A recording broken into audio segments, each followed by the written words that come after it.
చేసినా చెల్తది అంటే మీరు సినిమాలు చూడాలా అంటే మీరు ఎలాంటి చెత్త మొత్తం తీసుకొచ్చి బయట పెట్టినా కూడా మేము చూడాలి మేము కామెంట్ చేయొద్దు.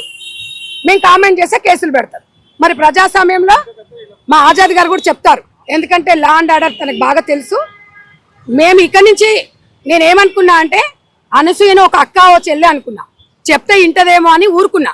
కానీ ఊరుకునే రకం కాదు, ఈమెకు మంచి చెప్తే నేను ఎందుకంటే ఒక సోషల్ సర్వీస్ చేస్తా కాబట్టి సమాజం మీద బాధ్యత ఉంది కాబట్టి మారుతుందేమో అనుకున్నా. మళ్ళీ అంతా మర్చిపోయిన తర్వాత మళ్ళీ కేసులు, మళ్ళీ నోటీస్ అని. ఈ నోటీస్కి రిప్లై ఇస్తాం. ఏ రకంగా ఇస్తామంటే సమాజంలో అనసూయ లాంటి వ్యక్తులు వాళ్ళ వస్త్రధారణ కానీ వాళ్ళ బాధ్యత కానీ, ఒక ఇద్దరు పిల్లలకు తల్లి, నీ ఇంట్లో నీ పిల్లలకు ఏం మెసేజ్ ఇస్తున్నావు నేర్చుకో. ఫస్ట్ మనము ఒక గౌరవప్రదంగా ఒక స్త్రీమూర్తి అంటే ఒక భూదేవితో సమానంగా అంటారు. మరి ఆ స్త్రీమూర్తి ఇవాళ అమ్మ మీరు ఏ బట్టలను వేసుకోండి, నేను చెప్పను. కాకపోతే అవి ఇన్స్టాగ్రామ్లో పర్సనల్ దాంట్లో పెట్టుకోండి. పబ్లిక్లో పెడితే పబ్లిక్ ఇట్లాగే రియాక్ట్ అవుతారు. ఇలా రియాక్ట్ అవుతుంటే మరి ఇంతమంది సోదరులు మహిళలందరూ కూడా నాకు మద్దతు ఇచ్చారు కదా, మరి వారందరి మీద కేసు పెడతారా చెప్పండి. మీరు అసలు మీ ఇంటెన్షన్ ఏంది, మీరు సమాజానికి ఏం మెసేజ్ ఇస్తున్నారు అది మీరు చెప్పాలి. ఇవాళ నువ్వు కేసు పెట్టామని సంకలు గుద్దుకోవడం కాదు. నేను సమాజం మీద నాకు బాధ్యత ఉంది, నీకు బాధ్యత లేదు. బాధ్యత ఉంది కాబట్టి నేను పోలీస్ స్టేషన్కి వచ్చి ధైర్యంగా నేను ఈ కేసు తీసుకోవడం, ఇది నోటీస్ తీసుకోవడం జరిగింది. సమాజానికి నేను పూర్తి బాధ్యత ఒక మహిళగా సమాజంలో.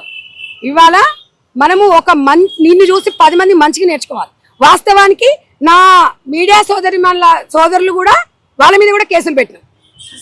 మీడియా అంటే ఇవాళ మీరు ఈ స్థాయికి వచ్చిరంటే మీడియా రంగమే, గుర్తుపెట్టుకో. అంటే కన్న తల్లి పాలు దాగి కన్న తల్లి రొమ్మునే పిసికే టైపు నువ్వు. ఇలా మీడియా రంగం మీద వాళ్ళ మీద కేసులు పెడతావు. మీడియా వాళ్ళు పోస్ట్ చేస్తున్నారు అంటున్నావు. అసలు పోస్ట్ చేసింది నీ ఇంట్లో జరిగిన విషయము ఇన్స్టాగ్రామ్లో పబ్లిక్లో ఎందుకు పెట్టావు? పబ్లిక్లో పెట్టినప్పుడు మీడియా సోదరులు కూడా బయట పెట్టిండ్రు. మీరు అడగండి, మేము పెట్టలేదు, నువ్వే వచ్చమ్మా, నువ్వే వచ్చి చెప్పుకున్నావు.